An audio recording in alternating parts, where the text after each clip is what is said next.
제가 오늘 여러분들께 드릴 말씀 내용은 가까이에서 본 인간 박정희, 인간 유영수 그런 제목입니다. 근데 그 내용은 제가 어디 책에서 보고 한 것이 아니고 제가 그 두 내분을 가까이에서 모시면서 직접 보고 듣고 체험했던 그 내용을 여러분에게 말씀드리고자 합니다. 박정희 대통령의 모습은 여러분이 지도자로서의 박정희 대통령은 너무나 잘 아십니다. 그런데 과연 인간 박정희는 어떤 모습이었느냐? 그것이 관심 갖는 분도 계시고 해서 제가 오늘 그 말씀을 드리려고 합니다. 인간 박정희의 진면모, 참모습, 적나라한 인간 박정희의 모습이 가장 극명하고 압축적으로 나타나는 순간이 바로 1974년 8월 15일 광복절 경축장에서 대통령의 총탄이 날아오고 그 총탄에 영빈이 돌아가신 그 순간에 가장 극명하게 드러났던 그런 순간이었습니다. 8월 15일 그 광복절 때 청량리에서 지하철 제1호선 개통을 하기로 했습니다. 그리고 그 전날 영부인께서 저보고 8.15 경축 행사를 마치고 지하철을 타게 돼 있으니까 같이 한번 지하철을 타보자 그렇게 말씀하셔서 제가 그렇게 하겠다고.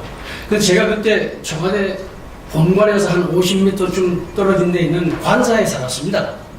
그 꼭 대통령 청와대 필수 요원들 경비대장이라든지 또는 대통령의 운전수, 주방장 이런 사람들 꼭 언제든지 필요한 사람이 그 대통령 부르면 갈 수 있는 그런 사람들이 한 8세대가 사는 좋은 아파트에 있었는데 제가 그 이튿날 8월 15일 아침에 그 대통령 일행 차를 타고 광복절 행사에 가려고 아침을 먹고 나오는데 문 앞에 났어야마자 대통령 일행차가 쫙 빠져나가는 겁니다. 본관에서 뭐 정시에 나가는 거예요. 그래서 제가 그 차를 타지를 못하고 그 아파트에 다시 들어와서 텔레비를 봤습니다만 그 여담으로 우리 옛날에 코리안 타이밍이라는 게 있었지 않습니까? 뭐 정부에서 하는 행사 뭐 20분, 1시간 넣는 건 보통이고 우리 사람들도 약속하면 20분, 뭐 30분, 1시간 넣는 게 보통이었습니다. 그런데 그것을 깬 분이 바로 박정희 대통령입니다. 이분은 대통령 되고 나서 무슨 행사 1분이 안 틀립니다. 여러분 기억하실 겁니다. 방송에 무슨 행사 준비한다고 그러면은 10시면 10시 딱 되면 아나운서가 대통령 아까 입장하십니다. 그렇게 했던 분입니다. 그러니까 그날도 행사에 뭐 1분 뉴스도 안 틀리게 떠나가셔서 제가 못 갔는데 텔레비를 보고 있다니까 텔레비가 갑자기 탁 꺼져요. 그래서 이게 무슨 일인가? 무슨 방송에 고장이 났나? 이렇게 생각하고 있었는데 부속실 당직 비서관에 전화가 왔습니다. 영부인께서 지금 서울대병원에 가 계시니까 빨리 가자고. 그래서 이 천천백력 같은 이런 소식을 듣고 제가 서울대병원에 쫓아갔습니다. 응급실에 들어갔더니 이 응급처치하는 그 침대 위에 영부인이 누워 계시고 간호사 한 분이 영부인 가슴을 계속 이렇게 누르는 겁니다. 소생 주지도 않아요. 그렇게 계속 누르고 있는데 저를 보더니 영부인 발을 붙들라고 해요. 높이 들으라고. 그래서 유경수 여사께서 보손 실으신 그 두 발을 제가 이렇게 가슴에 안고 이렇게 지금 그 시술 장면을 내보고 있었는데 너무나 안타까웠어요. 큰 소리로 영부인을 두 번을 불러왔습니다. 대답이 없으세요. 그냥 콕콕 하고 숨 넘어가는 그런 소리만 나왔습니다. 제가 직감적으로 이 치명사이구나 이런 생각이 들었습니다. 뭐 어떻게 할 수 없죠. 수술실이 준비가 돼서 영빈을 수술실로 옮겼는데 그 옮기면서 간호사가 영빈이 끼고 있던 반지하고 여기에 초화를 맞으셨는데 여기 뼈가 요만한 뼈가 부서져 나왔습니다. 뼈가 이 파편이 있는데 그거하고 반지를 저를 주는 겁니다. 그래서 제가 그걸 제 주머니에 넣고 수술실 앞에서 기다리고 있는 겁니다.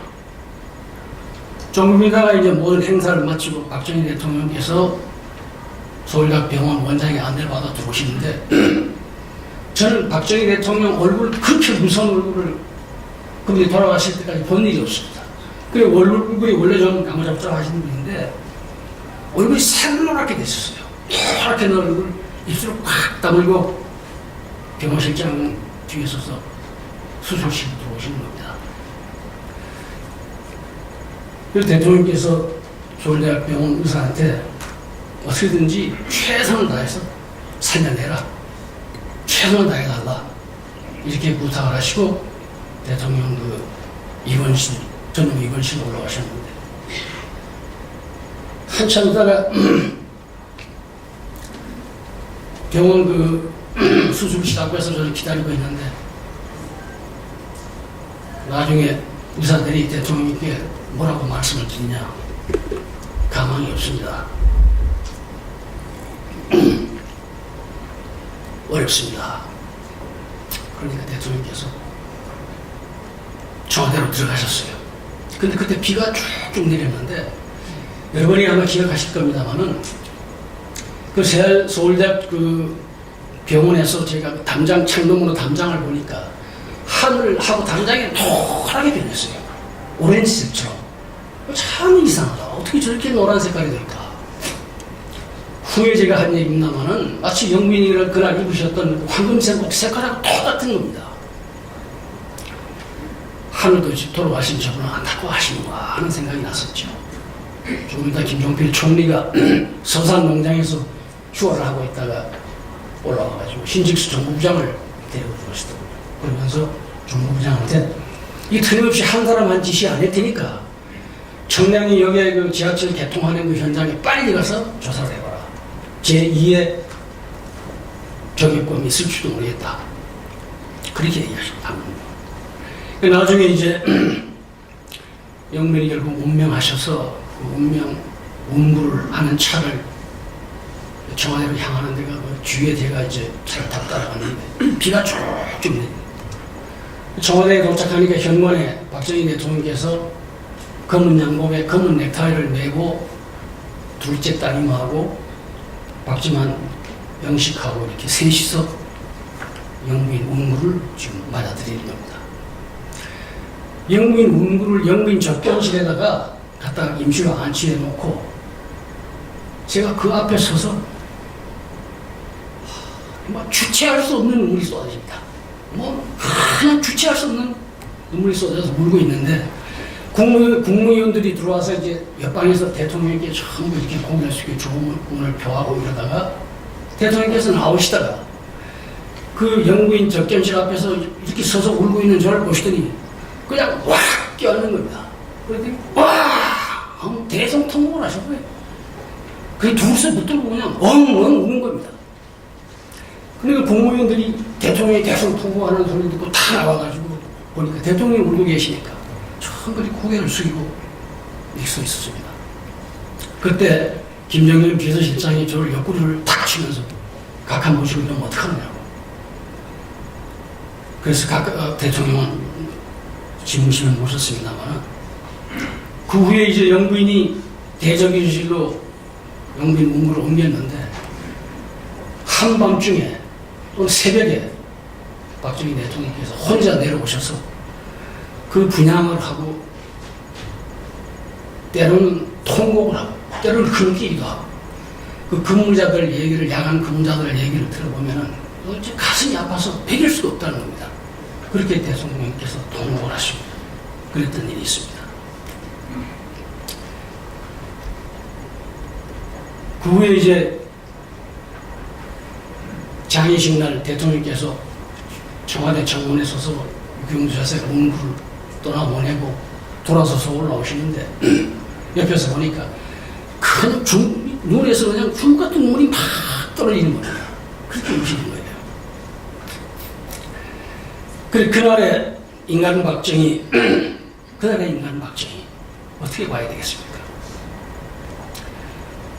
본인에게 총탄이 날라오고 영군이 총을 맞아 실려나가는데 어쩔 줄 몰라가지고 당황해서 우왕좌왕하는 그런 험한 모습을 그거는 보이지 않았었습니다.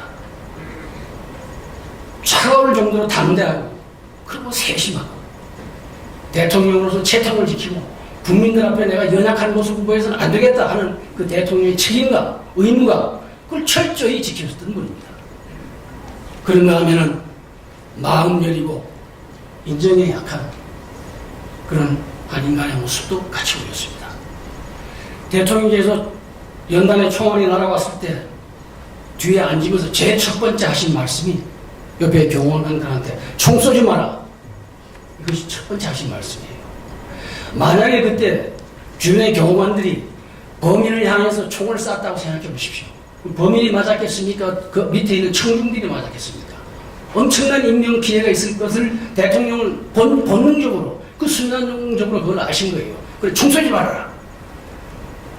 근데 그 후에 그 경호관이 며칠 후에 저보고 얘기를 합니다. 가깝게서 총 쏘지 말라고 그러시더라고요. 그래서 저는 그때 벌써 느낀 게 역시 그분은 그렇게 말씀하실 분이다. 그 후에 그걸 제가 책자에도 소개를 했습니다만은 얼마 후에 제가 다시 물어봤습니다. 그 경호관한테. 다른 얘기는 녹음이 돼 있는데 왜 그 총 쏘지 말라는 소리는 녹음이 안 돼 있느냐. 그랬더니 그 경호관 하는 얘기가 대통령이 앉으시면서 뒤로 확 넘어지셨다는 거예요. 그러니까 마이크하고 거리가 멀어서 대통령 첫 번째 말은 녹음이 안 됐을 것이다. 그렇게 얘기를 했습니다.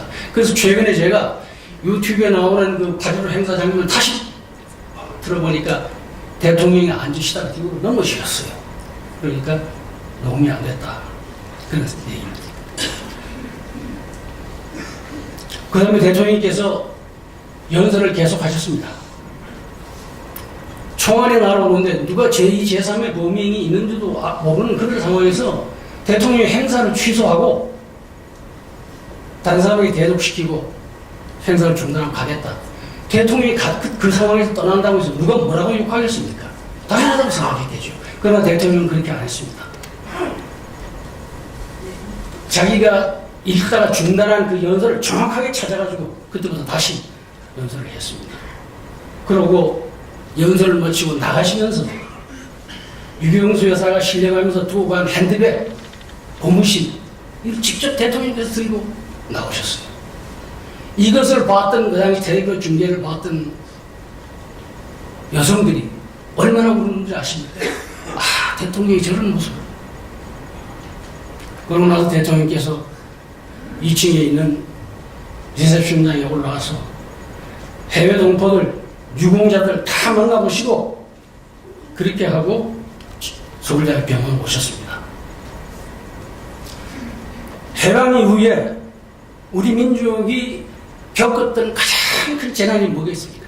두말할 것도 없이 6.25 동란입니다. 김일성이가 남침으로 해서 전 국토가 잿더미가 되고 200만 명이 넘는 인명이 실종, 사망된 그런 엄청난 사건이 일어나는 것이 바로 6.25인데 그 6.25에 버금가는 그러한 국가적인 재난이 또 있었습니다. 학자들이나 언론인들이 그것을 IMF 외환위기라고 얘기합니다. 1997년도에 외국에서 꼬은 돈을 갚지 못해가지고 국가가 부도날 위기에 처했습니다. 그때 우리가 IMF의 구제자금을 받아가지고 외환위기를 극복을 했습니다만은 한국은 우리 기업을 생각해 보면은 기업이 망할 때가 되면은 기업주가 제일 첫 번째 은행에 가서 돈을 꾸는 거 아니겠습니까? 은행에 가서 돈을 꾸죠. 은행이 돈 빌려주겠습니까? 빌려준다면은 가혹한 조건을 겁니다. 금리를 높이고 당신이 가지고 있는 모든 재산을 다 갖다가 담보로 내라. 그리고 당신 회사 인원을 줄여라. 긴축을 해라. 뭐 이런 조건을 내걸 거 아니겠습니까? 그건 국가도 마찬가지입니다.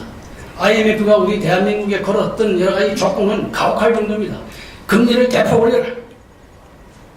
금리를 대폭 올렸습니다. 돈 못 쓰는 거죠.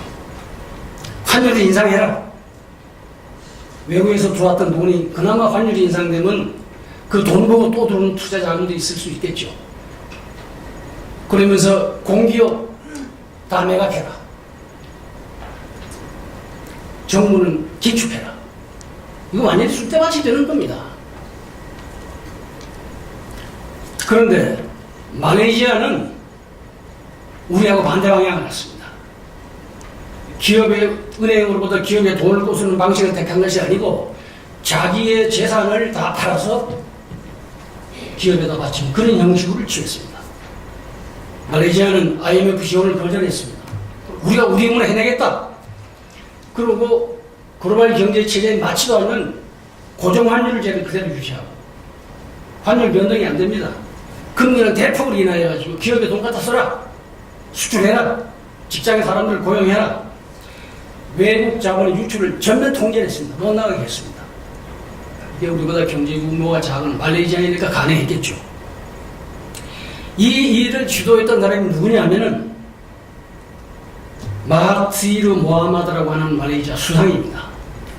그분은 1925년생인데 원래는 외과 의사입니다. 이분이 1964년에 하원의원이 되고 1981년에 수상이 돼가지고 22년간 말레이시아를 통치했습니다. 22년간. 이광현 수상은 30년간을 통치했습니다. 거기에 비하면 박정희 대통령 18년은 그렇게 장기 집권이 아닙니다. 이 사람들이 내세운 가치는 뭐냐면 아시아적 가치를 주장한 사람입니다. 아시아적 가치. 그게 뭐냐면은 유교적 가치관에서 그것을 만들어낸 이론인데 서구라파는 물질주의지만은 아시아는 정신주의다. 당신들은 개인주의지만은 아시아는 가족중심주의다.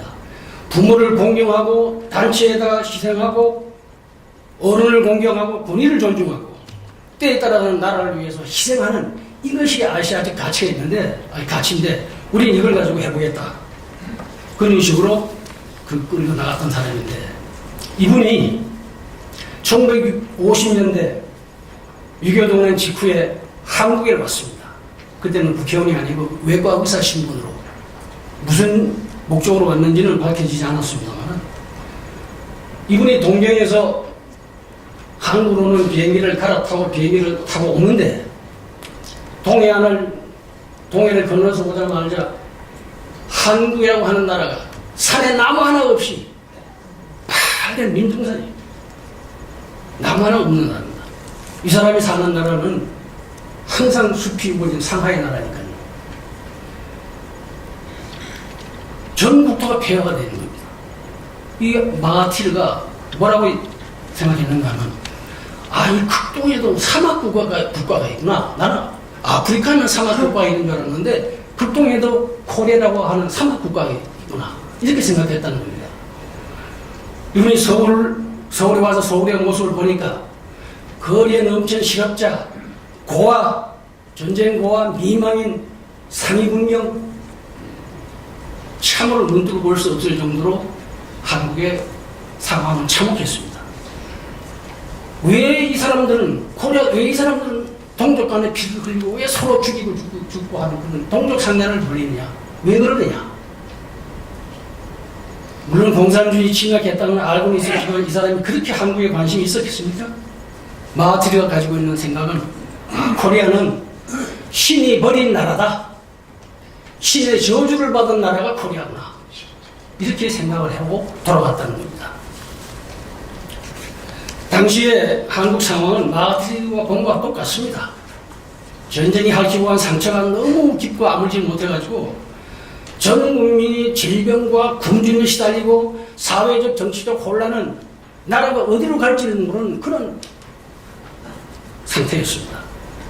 정부라고 하는 것은 돈이 없어가지고 미국에서 이 농산물을 들여다가 그거마저도 공짜로 받아다가 국민들한테 팔아가지고 그 알량한 주문이 국민들 주문해서 돈 받아서 그걸로 정부 예산을 짰던 그런 시대는 아닙니까? 경제적인 여러 가지 상황은 누구나 여러분이 잘 아시기 때문에 제가 독특한 자료 두 가지를 소개하겠습니다. 서울대학 병원 의학 역사 문화원에서 나온 자료인데 1954년에 한국을 결핵으로 1년에 결핵으로 연간 5만 명이 사망을 하는 겁니다. 우리 어렸을 때는 폐결핵을 앓는 집안하고는 혼인도 안 합니다. 유전된다고 해가지고. 결핵 환자 수가 1962년도에 50만 명입니다. 1965년도에 조사해 보니까 서울 시민의 6.2%가 결핵에 감염돼 있고 어느 초등학교는 샘플로 조사를 했더니 45.2%입니다. 45.2%가 결핵에 감염이 되어 있다는 겁니다. 그야말로 결핵 공화국입니다.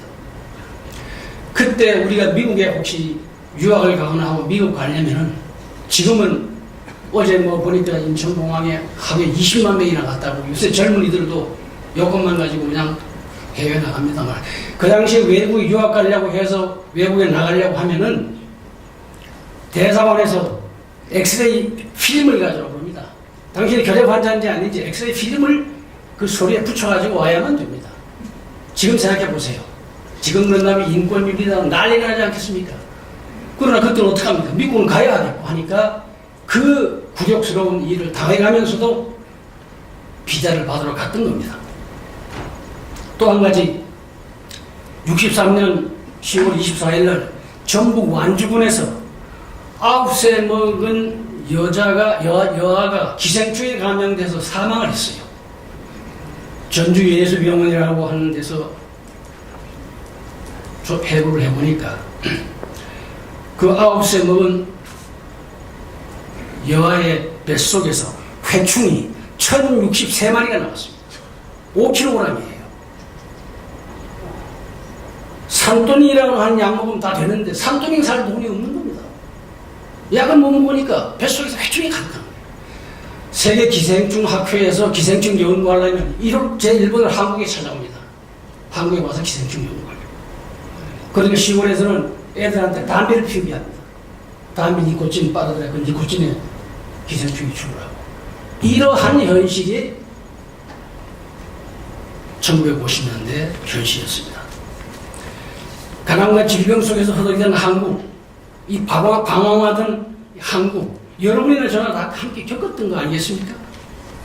인류의 역사를 보면은 이런 극한 상황에 인류가 처했을 때 인류가 발명해놓은 역사물이 하나 있습니다. 뭔지 아십니까? 혁명입니다. 전제분주한테 압제를 당하고 세금 너무 과중해서 시달리고 이 가난에 시달리고 굶고 이 문제를 시급히 해결하려고 하면은 이 체제를 엎어야 되는 거 아니겠습니까? 혁명을 하지 않고 점진적인 방법으로 그리 해결이 되겠습니까? 그래서 이 인류가 발명해낸 역사물이 혁명입니다. 2차 대전 이후에 모든 신생 국가들이 제국주의로부터 독립하자마자 민주주의 한다고 난리를 쳤습니다. 그러나 아무런 자원도 없고 민주주의에 대한 훈련도 안 되는 국민들 가지고 민주주의가 되겠습니까? 결국 힘을 가진 군부가 들고 일어나가지고 쿠데타를 일으키는 것이 한두 나라가 아닙니다. 2차 대전 이후의 신생국 성한 나라가 하나도 없습니다.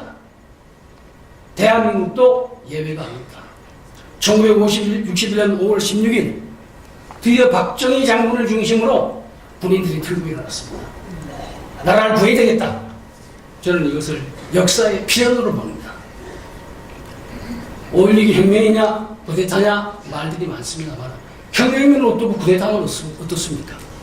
혁명은 좋은 것이고 쿠데타는 무조건 나쁜 것입니까? 그렇지 않습니다. 러시아의 로마노프 왕조가 망할 무렵에 농민들이 반란을 일으키려고 할 그 무렵에 레닌이 중심이 돼가지고 볼스키비 혁명을 일으킨 것이 1917년입니다. 그 사람들은 살기 좋은 나라, 농민이 잘 사는 나라를 만들겠다고 이상 국가를 만들겠다고 했지만은 스탈린 정권을 거치면서 수천만이 학살당하는 아주 질 나쁜 공산국가가 되고 말았습니다. 혁명이 좋은 혁명이 아니라 나쁜 혁명이 되고 말았죠. 그러나 1차 대전 때 영국으로부터 전쟁을 하면서 터키를 살려내고 터키를 개혁하고 했던 케말 파샤의 쿠데타, 그것은 지금 혁명으로 인정받고 있지 않습니까? 터키 사람들은 케말 파샤 장군을 아타투르크, 터키의 국보라고 부릅니다. 에집트의 나셈 혁명을 쿠데타를 했지만 지금 에집트 사람들은 그걸 혁명이라고 부릅니다. 일반 국민들한테 물어보십시오. 5.16이 혁명이냐 쿠데타냐. 관심 없습니다. 왜 관심 없느냐? 우리하고 얘기가 다르니까요. 우리 얘기가 아니니까요. 그러나 우리 가난한 인민족을 살린 위대한 지도자가 누구였으며 어느 시대에 누구에 의해서 대한민국이 이렇게 됐느냐 하는 걸 물어보면 국민의 8월 이상은 박정희라고 시대에 박정희라고 하는 사람 때문에 어느 날 이렇게 됐다. 이렇게 답합니다.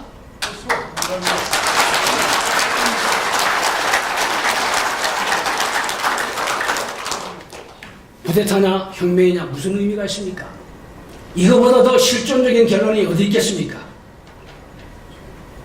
박정희 대통령이 혁명 후에 18년간 조국 군대와 민족 중흥 이런 역사적인 과업을 어깨에 짊어지고 불철주야 일을 했습니다. 때로는 국민들로부터 박수도 받고 격려도 받았지만 때로는 엄청난 비난과 저항에 부딪히기도 했습니다. 그러나 박정희 대통령은 흔들리지 않았습니다. 왜요? 혁명할 때 자기 목표가 있습니다. 박정희 대통령은 비난을 듣고 할 때마다 나는 역사에 영역을 물어보겠다. 내가 한 일이 잘못됐는지 욕된 것인지 역사에 묻겠다. 그리고 내가 죽은 뒤에 내가 잘못한 것이라면 당신들이 내 무덤에 침을 뱉어라. 이런 마음의 자세로서 일을 했습니다. 2002년도에 조선일보가 갤럽 조사한 것을 발표한 일이 있는데 국민들에게 물어봤더니 우리나라에서 가장 존경받을 인물이 누구냐? 1등이 박정희 대통령이고 2등이 이순신 장군, 3등이 세종대왕, 4등이 김무선생입니다.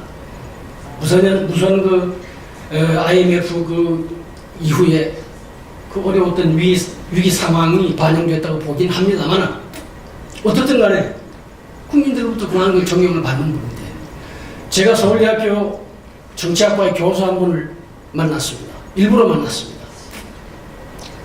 그분에게 내가 물어봤죠.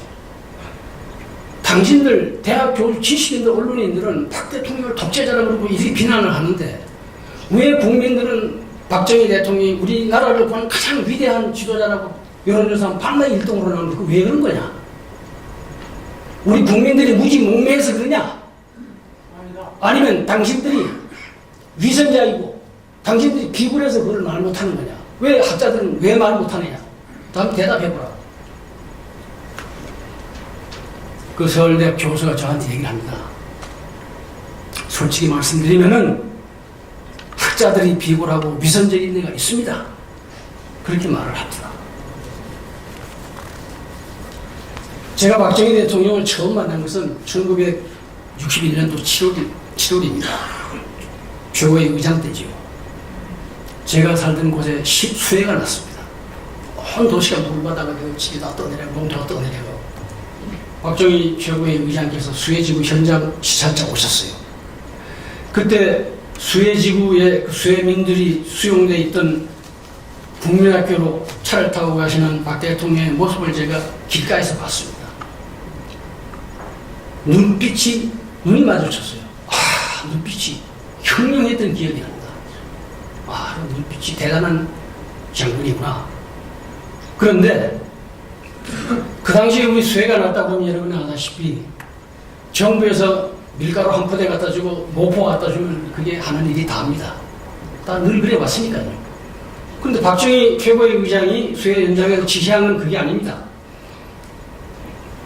이 시내를 가까이 강이 흐르고 있는데 저 강을 그대로 두면 또 수해가 날 것이다. 강을 옮겨라. 강을 옮기는 겁니다. 상상해 보십시오. 그래서 군 공병장비를 동원해서 산허리를 잘라내서 그 강 줄기를 시내에서부터 한 3km 정도 밖으로 돌렸습니다. 아니 당면에 모포나 밀가루 주는 정부가 산을 허리를 잘라서 강을 바꾼다? 이거 상상할 수 있겠습니까? 그 당시에 젊은 저는 군에 가려고 그때 가서 시골에서 대기하고 영장을 기다리고 있었는데 너무나 충격을 받아. 이 한 젊은이의 가슴 속에 박정희라고 하는 인물이 아주 강하게 각인된 계기가 바로 그것이었습니다. 산을 잘라서 강을 옮기는구나. 엄청난 일 아니겠습니까?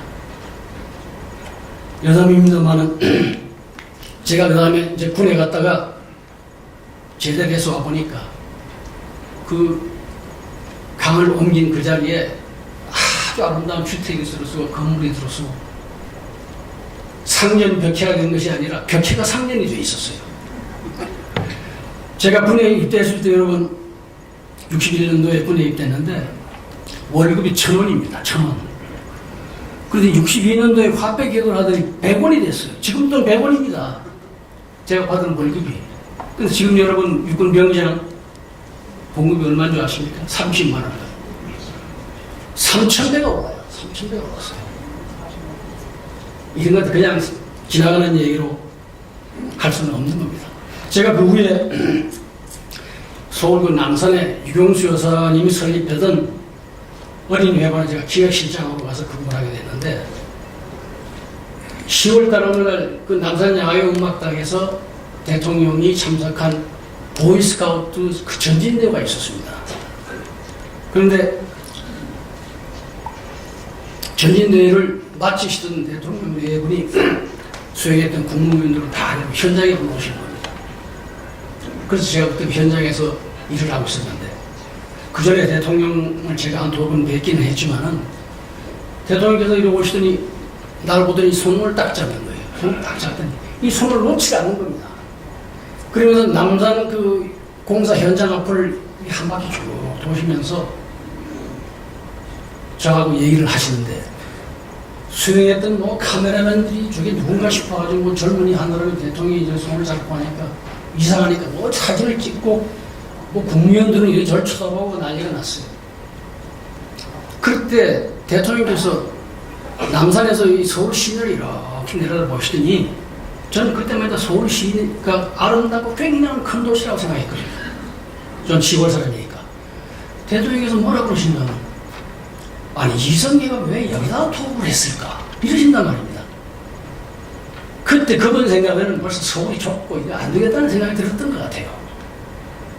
참 좀 그래서 제가 야, 이 최고는 작은 분인데 보통 통이 큰 분이 아니구나 하는 그런 생각을 했습니다. 제가 청와대에 들어가서 대통령을 모시면서 보면은 이분의 철천지에 한이 맺힌 게 가난해서 나라를 한번 구해보겠다 이 생각밖에 없는 것 같아요. 모든 경제, 국방, 모든 이 정책도 결국 가난을 극복하고 난 후에 해결되는 거 아니겠느냐 하는 생각입니다. 우리나라 옛날부터 가난한 나라도 구제하지 못한다는 얘기가 있지 않습니까? 박정희 대통령은 그렇게 생각 안 합니다. 가난한 나라가 구제하지 못한다고 하는 것은 옛날에 군주시대의 임금이나 위정자들이 자기의 변명에 불과한 거지. 왜 가난한 나라가 구제하지 못하느냐? 나라가 구제할 수 있다. 나는 할 수 있다. 그러면서 그분 늘 하시는 말씀은 사람들이 죽는 것이 다 불쌍하지만은 굶어 죽는 사람이 제일 불쌍하다고 하는 말을 늘 하셨어요.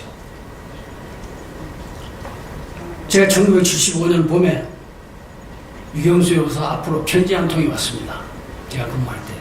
성남에 사는 한 여자가 보낸 편지인데 80 먹은 노모를 모시고 사는데 남편이 서울역 앞에서 볼펜 장사를 하다가 교통사고가 나서 병원에 입원해 있는데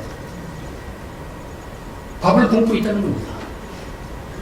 어린 애들을 굶는 것보다 80 노모가 무엇 때문인지 모르고 굶고 있다는 거예요.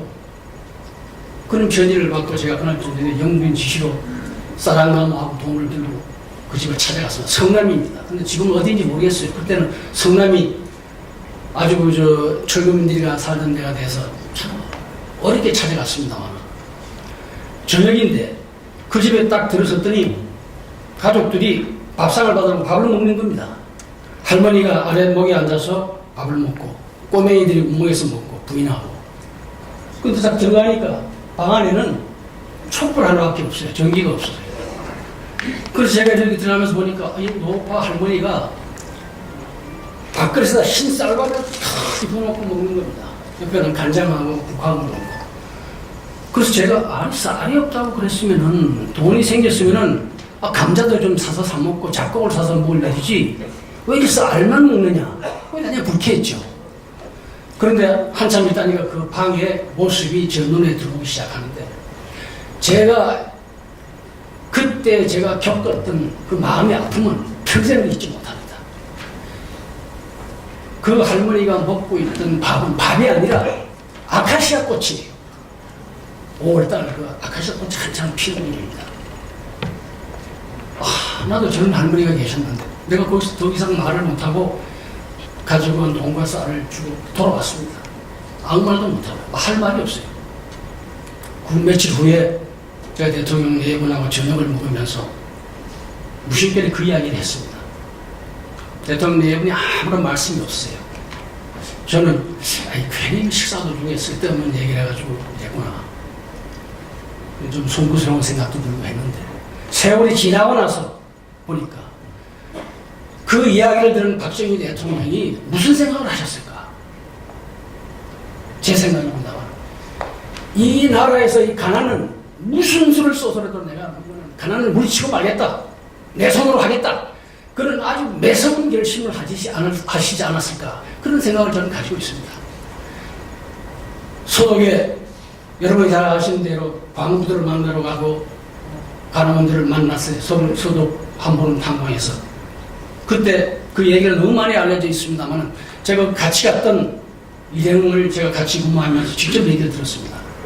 대통령을 만난 광부와 간호원들이 처음에 애국가를 같이 부를 때는 처음에 동행을 햄으로 애국가를 시작됐는데 나중에 중간쯤 가니까 밴드 소리만 나고 하나도 노래를 따라하지 않고 전부 그냥 울고만 있다는 겁니다. 노래를 애국가를 못하는 거예요. 대통령도 울고 영부인도 울고 장관도 울고 다 우는 겁니다. 대통령께서 나중에 하신 말씀이 있죠. 내가 너무 미안하다 여러분한테. 대통령에 대해서 이 와서 이렇게 몬타나 나라의 대통령이 와서 여러분을 여기서 뵙게 되니까 죄송하게 한이 없다. 그러나 여러분이나 저나 우리 후손들에게 말한 이런 나라를 물려주지 말자. 그렇게 하면서 눈물을 서로 흘리면서 헤어졌다고 합니다. 크리미아 전쟁 때 PR을 구분하지 않고 부상자들을 치료했던 나이팅게일이라고 하는 간호사가 있지 않습니까? 그분이 영국 왕실에서부터 표창을 받았는데 그 공헌 증서에 이렇게 써 있다고 합니다. 힘 어려운 사람은 물질로 도와라. 물질이 없으면 몸으로 도와라. 몸으로 못 도우면 눈물로 위로하라. 그렇게 써 있다고 합니다. 가난한 나라의 대통령이 가서 가난한 국민들이 와서 탐방에서 일하고 간호원들은 죽은 사람 시체를 닦는 그 모습을 보고 대통령이 눈물하는 그 무엇으로 그분들을 위로하겠습니까? 선물이 뭐가 있었겠습니까? 저는 혼자 생각합니다. 이번에 돌아오시면서 박대기 대통령이 무슨 생각을 했겠습니까? 내가 무슨 수를 써서라도 가난은 물리쳐야 되겠다. 이런 생각을 아주 야멸차리만큼 했다고 저는 생각을 합니다.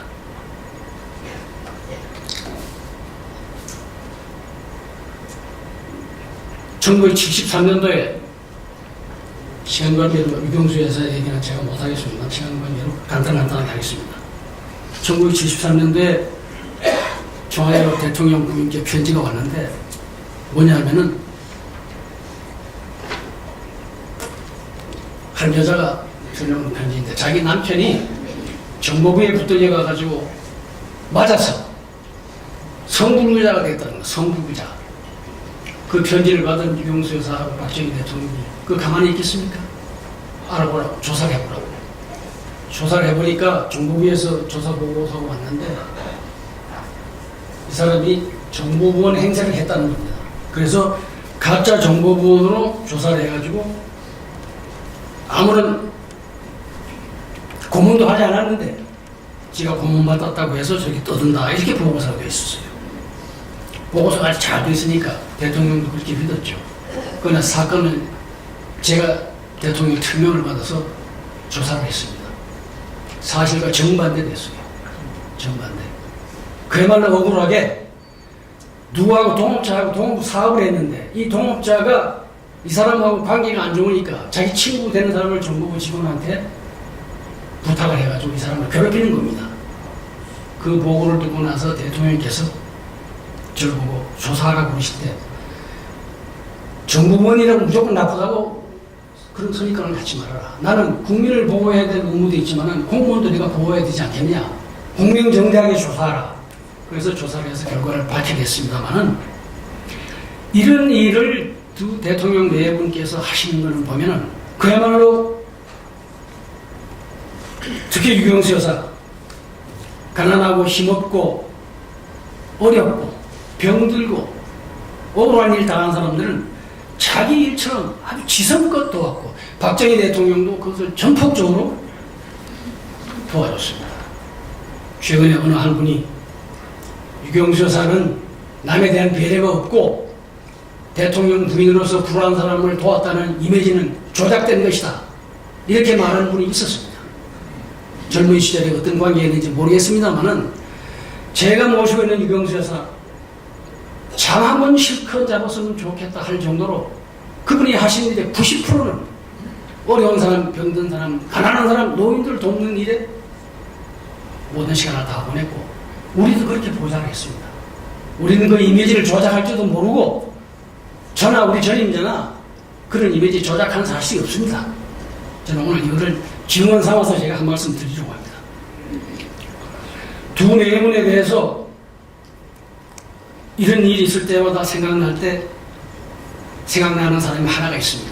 바로 전태일이라고 하는 사람입니다. 지난번에 교수님이 말씀하셨는데 이 전태일 씨가 원래 1948년생이니까 지금 아마 70세가 살아계시면 70세일 겁니다. 이분이 대구 출신으로 고등공민학교를 나온 교육밖에 없는데 이 사람은 그야말로 열악한 노동환경, 낮은 임금 여기에 가슴 아파했던 사람입니다. 이분이 박정희 대통령한테 편지를 보냈습니다. 그런데 아쉽게도 이 편지가 대통령한테 도달이 안 됐습니다. 아마 민정비서실에서 받아서 노동청으로 이첩했을 겁니다. 이 편지를 제가 한번 읽어드리겠습니다. 간단하게. 이 문법적으로 조금 틀린 데가 있습니다만 존경하시는 대통령 각하, 저는 재봉계에 종사하는 재단사입니다. 각하께서는 저들의 생명의 원천이십니다. 혁명 후 오늘날까지 저들은 각하께서 이루신 모든 실체를 높이 평가하고 존경합니다. 그리고 앞으로도 길이 존경할 것입니다. 삼선 개헌에 관하여 저희들이 알지 못하는 참으로 깊은 희생을 각하께서 행하심을 머리 숙여 음미합니다. 끝까지 인내와 현명하신 용기는 또 한 번 밝아오는 대한민국의 무거운 십자가를 국민들은 존경과 신뢰를 각하께 드립니다. 안타깝게도 이 편지가 도착이 안 됐습니다. 차라리 정보부 부문 구타 사건처럼 유경수 여사에게 편지가 왔더라면 그분은 다 보시니까 이 편지를 대통령께 드렸을 것이고 제가 믿기로는 박정희 대통령이나 유경수 두 분 중에 한 분이 반드시 평화시장에 갔을 겁니다. 거기 가서 열악한 작업 환경을 보고 어떻게 내가 좀 도와줄 길이 없겠느냐, 어떻게 하면 내가 도움이 되겠느냐, 분명히 그렇게 하셨을 겁니다. 그러나 요새 전태일 씨라고 하는 분은 이만큼 순수했던 사람인데 그분을 마치 반체제처럼 그렇게 둔갑시키는 것은 그는 옳지 못한 행위일 뿐만 아니라 그분에 대한 모독입니다. 박정희 대통령은 천성이 절약하고 아끼고 하는 그런 분입니다. 제가 이 얘기를 월간조선의 조합재 기자의 도움을 받아서 기고를 한 일이기 때문에 너무 많이 알려졌습니다만 대통령 돌아가시고 나서 그 다음에 이제 주기화 정부 때 대통령 집무실을 수리를 해야 되는데 총무비서실 직원이 그 수리를 하다가 박정희 대통령이 침실을 변기를 이렇게 열어봤더니 변기에 벽돌이 두 장이 파랗게 이끼가 낀 벽돌이 두 장이 물통 안에 있는 겁니다. 물을 아끼기 위해서. 그때 그 직원들이 저한테 얘기를 합니다. 제 방에 와서. 제가 대통령 측근을 모시고 있다는 거 아니까. 아니 지금 청와대 물이 모자라는 것도 아니고 대통령이 물 더 쓰신다고 해서 물을 부를 것도 아닌데 왜 이렇게까지 하셔야 했느냐. 그야말로 눈물이 나더라. 그런 얘기 들었습니다. 대통령께서 박정희 대통령께서 저한테 주신 메모지를 보면은 밑에는 1975년도로 되어 있는데 위에 보면은 메모지에 날짜가 인쇄된 메모지인데 74년도입니다. 그러니까 74년도 메모지를 1년 동안 그냥 그대로 쓰시는 겁니다. 그럼 보통 해서 사장도 그렇게 안 합니다. 박정희 대통령은 물욕이 없는 분입니다. 물욕이 없어요. 남긴 재산도 없습니다. 영남대학, 정수정학회, 유경재단 이걸 가지고 시비하는 분들이 있지만은 영남대학이 그렇게 개인 대학입니까? 고려대학을 김성수 동아일보 사장하신 부통령이 고려대학 설립했다고 그래서 고려대학 후손들이 자기 대학이라고 할 수 있습니까? 학교 범위는 그런 게 아닙니다. 정수정학회도 마찬가지입니다. 정수정학회 이사장은 최석채 씨, 이관우 씨 같은 언론인들이 그걸 맡아서 했던 그런 장학회입니다. 박정희 대통령이 돌아가시고 나서 그 재단들을 그대로 그 박 대통령의 뜻을 이어받아서 그런 사람들이 계속 했었으면은 지금처럼 자금이 없었을 겁니다. 대단히 아쉽게 생각합니다. 5.16이 성공한 배경에 보면은 군인들이 도대체 5.16을 누가 했느냐? 박정희 소장. 아, 그럼 내가 참여해야 되겠다. 대개 장성들이라고 하면 후생사 앞에서 돈 많이 벌고 그 돈 가지고 떵떵하게 살고 그랬던 사람들 아닙니까 그 당시에. 그러나 박정희 소장 그러면 아, 청렴결백한 실력 있는 장군. 그러니까 그 밑에 혁명 세력들이 모인 겁니다. 박정희 대통령 돌아가시고 나서 정치자금이 9억이 나왔다고 했습니다. 그 9억 박정희 대통령이 어디에 쓰시려고 했는지 제가 잘 압니다. 추석 연말 연시에 일선장병에 위문금 보내고 고아원에 돈 보내고 어려운 사람 돕고 그렇게 하면서 쓰는 돈입니다. 김정일 씨가 쓴 책에 보면은 박정희 대통령이 1년에 정치자금으로 받은 돈이 약 한 20억에서 30억 된다고 합니다. 그 2억 정도, 한 달에 한 2억 정도 되면은 그 2억 중에 1억은 공화당 그렇죠. 내가 돈을 줄 테니까 공화당 당신들 절대 어디 가서 돈 받지 말아라. 기업에 절대 손 벌리지 말아라. 그리고 주는 겁니다. 그리고 대통령께서 지금 말씀드린 그런 어려운 사람들 돕는 일에 쓰신 그 정치 자금인데 그 돈을 개인이 쓴 돈이 아닙니다. 더군다나 지방에 시찰을 하고 갈 때 보면 대통령 돈을 많이 쓰셔야 되는데 청와대 예산 가지고 안 됩니다, 그 당시에. 그러니까 수백 명의 경호원이 동원되고 직원들이 따라다니고 할 때 어떻게 하겠습니까? 그런 돈도 대통령이 주머니에서 나온 돈이지 비서실 청와 예산이 아닙니다. 일본. 그래가지고 지금 와서 이렇쿵저렇쿵 비판하는 것은 그 실체를 너무나 모르고 하는 얘기입니다. 대통령은, 박정희 대통령은 인간적으로 대단히 인적 많고 눈물이 많은 분이었습니다. 1974년도에 마산에 있는 한일합성 현장에 대통령이 가셨는데 그 애들이 이제 일하는 걸 보고 내 소원이 뭐냐? 학교를 다녔으면 좋겠다. 제가 영어를 모르니까 이 라벨을 붙이는 걸 까불을 붙여가지고 야단도 맞습니다. 영어 ABC자도 좀 배웠으면 좋겠습니다. 이 말이 대통령의 가슴을 아프게 한 거예요. 그래서 대통령께서 특별 지시를 내렸습니다. 야간학교 만들어라. 정수로 교육과정 만들어라. 나중에 교육부 문교부에서 고등학교 졸업생 자격을 줄 수는 없습니다. 그냥 이수하는 걸로 할 수밖에 없습니다. 대통령이 노발대 무슨 소리냐? 고등학교 졸업장을 줘라. 무슨 그렇게 까다로운 절차가 있느냐? 해서 그 애들이 그 전부 다 고등학교 졸업장을 받았는데 이 애들이 추석이나 명절에 집에 돌아갈 때 보면은 교복을 입고 갑니다. 교복을 입고. 그 추운 겨울도 외투를 안 입고요. 여학생 교복을 입고 자기 집에 갑니다. 나 학교 다닌다. 이걸 보이기 위해서. 얼마나 가슴 아픈 얘기했습니까?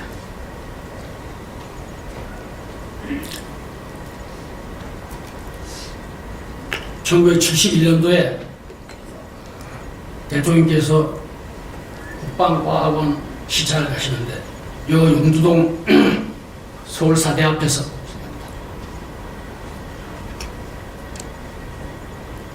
대학생들이 데모를 했습니다. 경찰과 투석전이 벌어졌는데 대통령이 그 앞을 지나가요. 경호실에서 이리로 가시면 안 된다. 그냥 가자. 돌이 대통령 자동차 본넷에 탁 떨어졌습니다. 그러니까 대통령이 차를 세워라. 문을 열고 나오는 겁니다. 경호원들이 많이 주기가 안 된다고. 무슨 소리냐, 비켜. 담벼락에서 돌을 던지는 학생들이 보니까 키가 자그마한 대통령이 내리시면 전부 다 도망가 버렸어요. 돌을 다 들고. 대통령이 그 학생처장을 만나서 학생들 교육 잘 시켜라. 훈시를 하고 돌아왔습니다. 그러면서 저 손에 흙 묻은 놈들 다 잡아라. 그러니까 경찰서하고 그 돌 던진 학생들 다 잡았어요. 나중에 행사를 마치고 오니까 동대문 경찰서에 100명이 붙들려 있다는 겁니다. 전쟁 대통령께서 뭐라고 그러시답니까? 이제 혼좀 났을 테니까 다 풀어줘. 그날처럼 다 풀어줬습니다. 학생 데모에도 대통령은 어떻게 보면 어머니처럼 선생처럼 그렇게 애들을 지도하려고 한 것이지 그렇게 뭐 처벌하려고 하는 거 아닙니다. 그날 저녁으로 다 군방대 나갔습니다. 포항제철을 확장 공사를 할 때 그 담당한 비서관이 청와대에 있었는데 다시 확장 공사를 하면서 보고서를 만들어 가지고 자기는 뭐 외우고 뭐 해가지고 가지고 와서 보고를 드렸는데 아주 완전히 준비를 해가지고 와서 보고를 했습니다. 대통령이 다 들으시니 그 사진 몇 장을 보고 나서 뭐라고 그러시는가? 여기 저 배수로가 있었는데 배수로가 어디로 갔나? 그러니까 이 사람은 보고할 때 뭐 예산에 얼마 들고 뭐 했지만 그 배수로가 어디 간 건 자기는 몰랐거든요. 그러니까 보고하기 다 빵점이 돼버렸어요. 그분이 나와서 저한테 하는 얘기가 등골 식은땀이 나더라. 등골 식은땀이 나더라.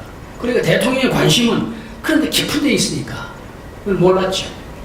그리고 그분 나중에 장관도 하고 부총리까지 했습니다만 대통령께서 유경조사 돌아가시고 난 뒤에 대통령 유경조사 쓰시던 만년필이 있습니다. 그 만년필을 대통령이 눈물을 툭툭툭툭 흘리면서 그거를 수도에가에 앉아서 그 안에 있는 잉크를 다 뽑아낸 겁니다. 보관하겠다고. 잉크가 있으면 안 되잖아요.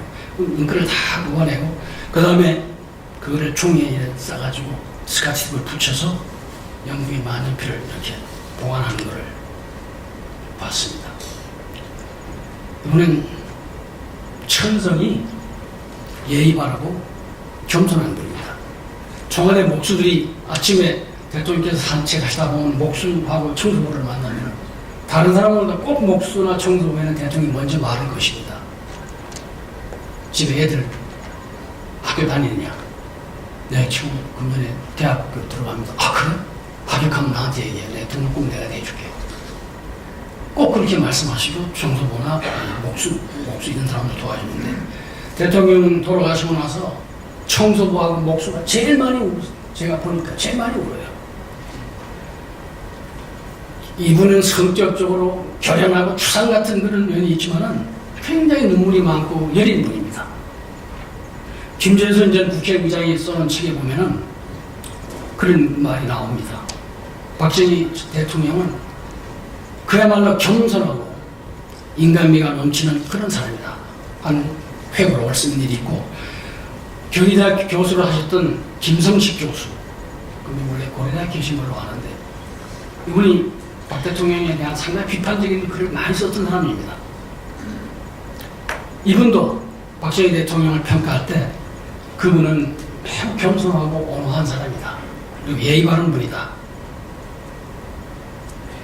이렇게 평가를 하고 있습니다. 대통령 돌아가시고 난 뒤에 각 신문사가 다투어서 박정희 대통령에 관한 글을 썼습니다. 조선일보, 중앙일보, 동아일보 다 썼습니다. 그런데 그 취재했던 사람들의 공통된 의견이 뭔지 아십니까? 조갑재 선생님도 계십니다. 쭉 여러 사람을 취재해본 결과 공통된 점이 딱 두 가지가 나온다는 겁니다. 뭐냐면 모든 사람이 박정희 대통령의 애국심을 높이 평가한다. 그분이 참 애국심, 우리 그걸 존경한다. 그리고 또 하나는 소박한 인간미, 거기에 우리가 매료됐다. 이 두 가지를 얘기합니다. 박정희 대통령은 굉장히 강직하고 카리스마가 넘치는 분이지만은 부끄러움을 많이 타고 수줍음도 있는 분이에요. 요새 대통령 요즘 연설하는 장면 보면 여기 옆에 플라스틱으로 된 이렇게 뭐 두 가지 이렇게 판때기를 놓고 보는 것도 안 보는 것처럼 연설을 합니다. 그리고 일반인들은 처음에 우리나라에 거기 등장했을 때 아니 저 대통령 얼마 전에는 저 대통령 상에 어눌한 말을 잘 못하는데 어떻게 저렇게 연설을 잘하느냐. 그 프롬프터를 모르니까요. 이거를 청와대 처음에 이걸 가져오려고 김성진 대변인이 대통령께 말씀을 드렸습니다. 이 외국의 국가원들이 쓰고 있는 이 프롬프터라는 게 있는데 이거 각하께서 한번 써보시죠. 대통령께서 그거 뭐 하는 거냐? 이렇게 하는 용도로 씁니다. 대통령이 뭐라고 그러시는가? 그 결국 내가 즉흥 연설을 하는 것처럼 쇼를 하는 거 아니야? 그렇게 말씀하시는 거예요. 나는 그런 거 싫습니다. 나는 싫으니까 예전처럼 원고 써가지고 와. 나는 원고 있어서 내가 읽을 테니까. 그래서 결국 그 프롬프터 기기가 청와대 창고에서 썩었습니다. 박사학위를 받으라고 여러 대학에서 외국에서 요청이 왔죠. 박 대통령의 반응이 뭔지 아십니까? 그 박사학위가 내 대통령 하는데 무슨 소용이 있는데 박사학위 소용이 뭐냐 이거. 안 했어요. 내가 무슨 학문을 한 사람도 아니고. 아호를 가지라고 전직 대통령들 다 아호가 있었습니다. 아호를 지어 올리니까 내가 뭐 문인도 아니고 예술가도 아닌데 무슨 아호가 필요하냐. 그냥 받기만 하고 사용하진 않겠다. 그렇게 해서 결국 대통령이 돌아가시고 난 뒤에 중수라고 하는 아호가 있다는 게 알려져서 요새는 뭐 중수라고 하는 모임에 산악회도 있고 그렇게 합니다만 맹자가 뭐라고 했냐면 수호지심은 의다. 부끄러워하는 마음은 올바르지 못한 일을 멀리하는 것이다. 그러니까 대통령이 그 부끄러워하는 마음은 올바르지 못한 일을 멀리하는 것이다. 이런 얘기입니다. 박정희 대통령은 진심으로 애국 애족했던 분입니다.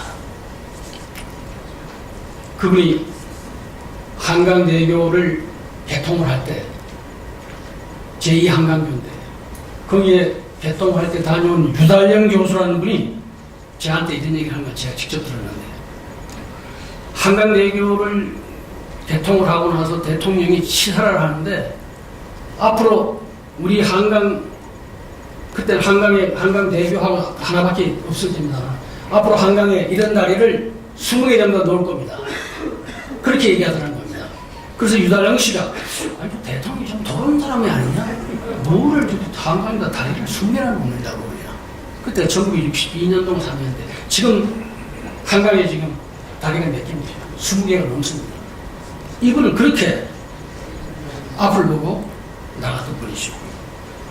현대조선 정주영 씨한테 박 대통령이 당신 조선으로 한번 해봐야 되겠다. 불러가지고 한번 해봐라. 그러니까 정주영 씨가 아무리 계산해도 안 되는 겁니다.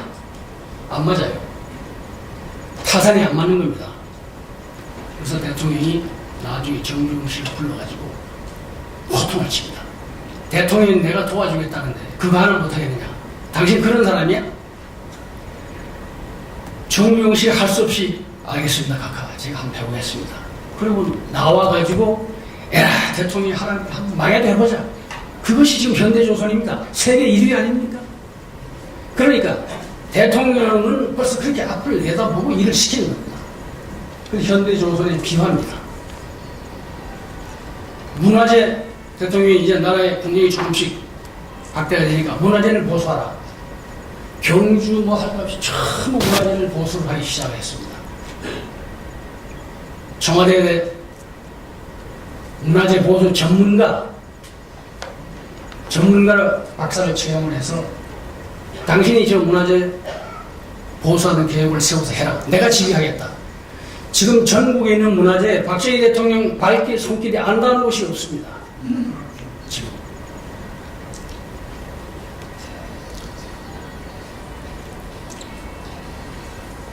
박 대통령께서 한일 회담을 하고 월남 파병을 하고 소양강 댐을 건설하고 포철을 만들고 할 때 다 야당에서 반대했습니다.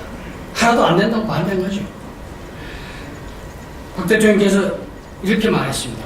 이 엄청난 과업을 나는 단 한 번의 야당으로부터의 칭찬이나 박수 없이 내가 외롭게 추진했다. 그런 것을 시정연설문에서 한번 말씀하신 일이 있습니다.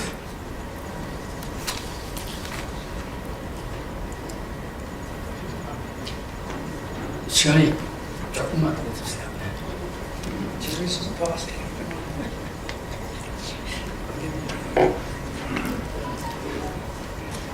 유경수 여사 돌아가시고 난 후에 그 강단이 있던 대통령이 흔들리는 모습이 있습니다. 흔들려요. 아무리 본인은 아주 철두철미하게 강하게 하셨지만은 우리 옆에서 본 우리 눈에는 뭔가 저분이 외롭고 고독의 그림자가 뒤에 붙어다닌 것 같은 인상을 받았습니다. 뭔가 힘들어하는 것 같고. 저녁에 TV 시청을 하실 때 유경규 여사 돌아가시는 뒤고 가족들하고 텔레비를 보다가 다 뿔뿔이 자기 할 일을 하러 들어가지요. 대통령이 텔레비 보시다가 혼자 그냥 그 응접실에서 소파에 들어오는 주무시는 겁니다. 그 부속실 직원이 올라가서 보면 그분이 뭐 이렇게 몸집도 크지 않습니까? 그 소파에 그냥 들어오는 채로 주무시고 계세요. 그래서 각하 방에 들어가서 주무시죠. 깨워서 방에 모신 일이 한두 번이 아닙니다. 그래도 어떤 때는 직원 보고 이 사람한테 자다가 배가 고파. 그러니까 내 방에다가 쿠키 과자를 좀 갖다 놔. 왜냐하면 대통령이 퇴원하시는 그 밑에 주방 사람들은 다 나가고 일국의 대통령이 밤에 주무시다가 배가 고프다. 그러니까 과자 부스러기 좀 갖다 놔라. 이게 여러분들에게 이해가 되십니까? 그분은 그렇게 사셨던 분입니다.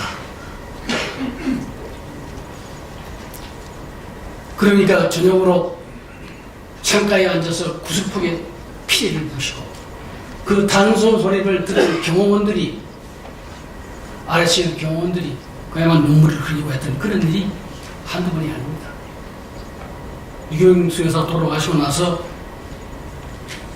어느 날 자녀 세 분이 대통령께 어버이날 카네이션을 갖다 드렸습니다.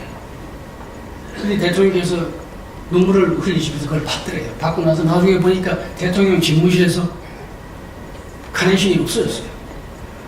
나중에 보니까 박 대통령 침실에 걸려있는 유경수 여사 영정 밑에 그 카네이션이 고스란히 놓여있더라는 겁니다. 대통령이 외로우시니까 저녁으로 치권 들어와 술자리가 다 생기는 겁니다. 말 것이 없고 그러니까요. 저는 대통령 따님이 좀 더 아버지에게 관심을 가지고 아버지의 수발을 잘 들었더라면 얼마나 좋았을까 하는 아쉬움이 제가 늘 있습니다. 본인들은 들으면 서운하시겠지만 그렇게 대통령이 외로워하시는데 그거를 자녀들이 왜 돌보지 못하느냐. 물론 다 바빴겠죠. 그러나 아버지, 국가원수 아버지, 외로워하시는 아버지를 돕는 일보다 더 중요한 일이 어디 있겠습니까?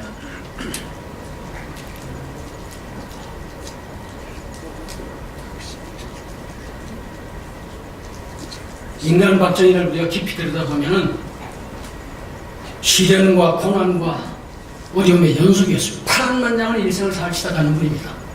그분이 이 나라에 태어났을 때는 나라가 없습니다. 나라 없는 민족이었습니다. 창씨 개명을 강요당하고 젊은이들은 전부 강제징용되고 분해가고 하는 그런 시절이었습니다. 박정희 대통령이 대구 소년 시절에 너무 가난해서 먹지를 제대로 못해서 야맹증이 걸려서 방문이 얻어오던 분입니다. 대구 사공학교 시절에 기숙사비를 못 내니까 집에 돌아와서 기숙사비가 될 때까지 준비해서 가다 보면 한 달, 두 달씩 결석을 하죠. 대구 사공학교 입학할 때 1070명이 응시를 해서 51등으로 입학을 했는데 100명 모집에 나중에 보면은 졸업할 때 보면 성적이 하위입니다. 하위. 결석이 너무 많아요. 그리고 그분이 교사의 길을 갔습니다마는 고난의 길이었습니다. 해방 후에 건군에 참여해서 뭔가 해보려고 했더니 젊었을 때 한때 군에서 잘못 관여했던 남도당 사건에 연루가 돼서 엄청난 신체적인 고통을 당하고 대통령이 사형 구형에다가 무기 운동을 하고 파면이 됐습니다. 그리고 대통령이 첫 번 결혼에 실패하고 다음에 한 여인을 사랑했는데 그 여인이 박정희 대통령이 남노동에 관련됐다는 사실을 알고 정도를 감춰버렸어요. 생각을 해보십시오. 인간들은 얼마나 큰 고통이 있겠습니까? 저 본인을 뭣도 모르고 했던 일인데. 그러나 이분이 다행히 군에서 이렇게 유능한 장교를 우리가 희생시켜서는 안 된다. 그리고 남노당으로 근무한 그런 남노당의 활동이 없지 않느냐. 이렇게 해서 군에서 복직운동이 일어나서 다시 군에 복직하고 또 유경수 여사라고 하는 아주 훌륭한 여인을 만나서 가정을 꾸리게 됩니다. 5.16이 실패했으면 어떻게 됐겠습니까? 5.16이 실패했으면 그분은 또 사형을 언도받았을 것입니다. 그런데 왜 그분은 이 길을 갔을까요? 모진 시련을 겪을 때마다 이분은 자기 생에 대한 애착보다는 대의와 명분의 생명을 건 겁니다. 내가 목숨을 걸고 추구할 가치가 있고 이상이 있고 꿈이 있다면 내 목숨을 초기와 같이 버리겠다 하는 것이 박정희 대통령의 생각이었습니다.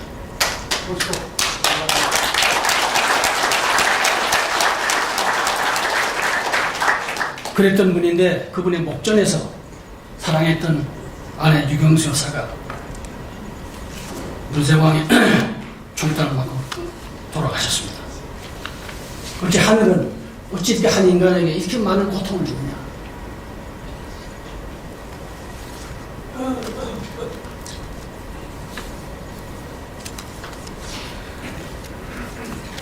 제가 맹자의 고자장을 제가 여기에 소개를 했습니다. 시간 관계상 제가 그걸 읽지를 않겠습니다. 여러분 이 끝나고 나신 뒤에 맹자의 고자장 한번 읽어보시기 바랍니다. 내용은 그렇습니다. 한 나라의 지도자가 되려면 엄청난 고통을 겪지 않고는 안 된다. 그런 고통을 겪어야만이 지도자가 된다. 진정 하늘은 한 인민족의 지도자를 갖기 위해서 그렇게 한 인간에게 심한 고통을 주었는가 하는 것을 제가 얘기하려고 맹자의 고자장을 여러분 앞에 소개했습니다. 이제 마지막 결론을 내겠습니다. 다시 처음에 얘기했던 말레이시아 수상 마하티르 얘기로 돌아갑니다. 이분이 1970년대 초에 국회의원 신분으로 대한민국에 왔습니다. 대한민국 동경에서 비행기를 타고 한국으로 왔는데 산에 나무가 파랗고 들판이 파랗고 마하티르 수상이 의원이 아니 다른 나라에 지금 가고 있는 것이 아닌가, 잘못 온 것이 아닌가 그렇게 생각한다는 겁니다. 서울에 도착해 보니까 서울의 활기찬 모습, 농촌의 활기찬 모습, 쌀리맨들의 그 활기찬 모습 이런 것을 보고 이 사람이 아니 한국이 GNP 세계 꼴찌 국가인데 어떻게 하루아침에 이런 나라가 되느냐, 사막 국가가 어떻게 이렇게 살림이 울창한 나라가 되느냐. 만약에 이 한민족에게 저력이 있었다면 그 민족의 저력을 에너지로 폭발시키고 분출시킨 동력이 있을 것이 아니야. 그 모티브가 누구냐? 결론을 마하티르가 이런 결론을 냈습니다. 아, 코리아는 박정희라고 하는 불세출의 지도자를 만나서 세계 최빈국에서 이렇게 중진국으로 발전해 나가구나. 이렇게 결론을 내고 돌아가서 마하티르는 시간만 있으면 한국을 배워라, 한국을 배워라. 그렇게 얘기했습니다. 이렇게 잘 살아보자. 그러면 전국 방방곡곡을 누리던 박정희 대통령이 부하의 시역, 가장 사랑했던 부하의 시역을 받아서 파란만장한 일생을 유언 한마디 남기지 못하고 돌아가셨습니다. 참으로 가슴 아프고 애석한 일이 알 수 없습니다. 한 가지 위안을 받는다면 영웅은 침대에서 죽지 않는다. 전장에서 죽든지 그러지 침대에서 죽는 것이 아니다. 이 말 한마디로 위안을 받을 수밖에 없습니다. 세월도 가고 인걸도 가고 권력은 구름처럼 모였다가 흩어지기도 합니다. 최근에 박정희 대통령 기념우표 사태를 제가 보면서 세태라는 것이 그런 것이 아니냐. 그 세태를 한탄할 필요도 없고 비난할 필요도 없고 다 인간은 그런 것이 아니냐 하는 생각이 듭니다. 다만 제가 한 가지 말씀드리고 싶은 것은 어린애들한테 잘한다 잘한다 그러면은 문고리 뽑아가지고 엿사먹습니다. 잘한다 하면은 자기들이 잘하는 줄 압니다. 그걸 국민들이 알아야 됩니다. 그리고 그것을 알고 국민들이 비난도 할 수 있어야 되고 경고도 할 수 있어야 되고 그것이 국민들이 할 일입니다. 오늘 이제 제 말씀을 마치면서 세세 연년 박정희 대통령 묘소에는 추모의 발길이 끊이지 않습니다. 그분을 그리워하고 아쉬워하는 분들이 지금도 많이 모입니다. 올해 100회 탄신일을 맞아서 다 함께 여러분과 함께 그분의 탄신을 축하드리고 그분의 꿈이었던 조국의 번영, 민족의 통일을 위해서 우리가 다 조그마한 힘이라도 보태야 될 것이 아닌가 그런 생각을 하면서 제 말씀을 마치겠습니다.